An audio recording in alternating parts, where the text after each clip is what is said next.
Hello, good evening. This is Ruby Del Rosario and welcome to Del Rosario Family Vlog. So, ngayon ay September 29, 2023. So, binigyan ako ng alaga ko na ito. Mooncake. Tapos, nung inabot niya sa akin dito, Happy Mid-Autumn Festival. Cheche Ruby, sabi niya sa akin. So, yung Mid-Autumn Festival is holiday nila. Ayan. Yung Mid-Autumn Festival, also known as Moon Festival or Mooncake Festival, a traditional festival celebrated in Chinese culture. It is one of the most important holidays in Chinese culture. On this day, the Chinese believe that the moon is at its brightest and fullest size. Oo nga naman, sa labas kasi full moon. Tapos ang liwanag ng buwan. Hindi ko na ipapakita kasi sarado na yung balcony.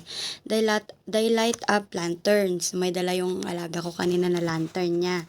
Symbolize bacons that light people fat to prosperity and good fortune. They eat mooncake. So, ito nga yung mooncake.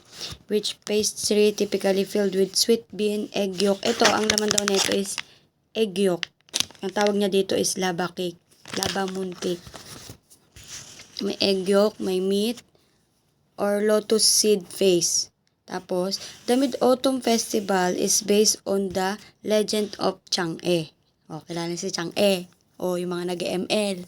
Alam nyo na, si Chang'e, galing sa, legend ng mga Chinese, yung mga Chinese yan, si Chang'e. Ang kati ng likod ko. Tapos, si Chang'e kasi is the moon goddess in Chinese mythology. So, si Chang'e, legend siya. Siya yung kwento ng Mid-Autumn Festival, tsaka yung buwan. So, yun lang. Lumabas sila. Nag-video lang ako kasi, ay, thanks God. Excuse me. Nag-video ako kasi, sabi kanina sa akin nung amo ko, pwede naman daw ako lumabas kasi holiday. Kaso, ikakaltas siya sa sahod ko.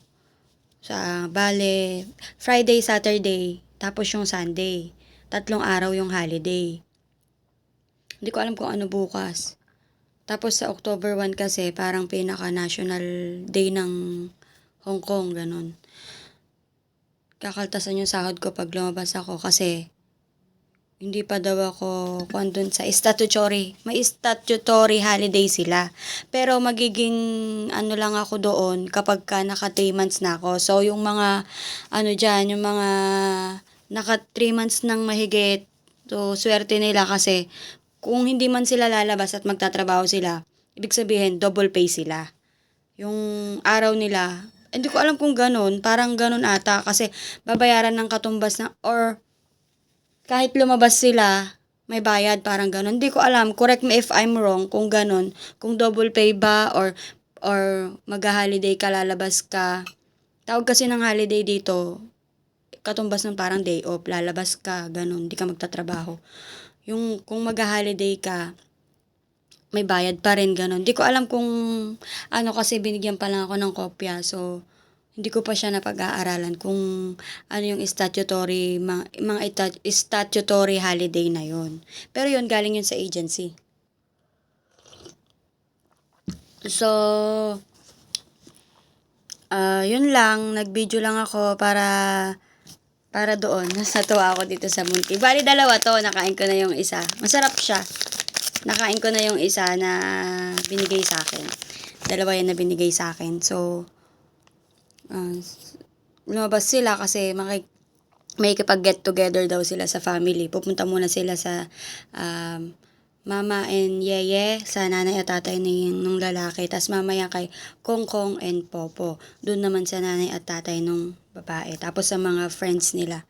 So, yun lang. And please like and subscribe. And share na rin para mas marami pang makakita ng mga video natin. And of course, kung may gusto kayong tanungin tungkol sa naging process ng pagpunta ko dito, kasi nga first time din ako.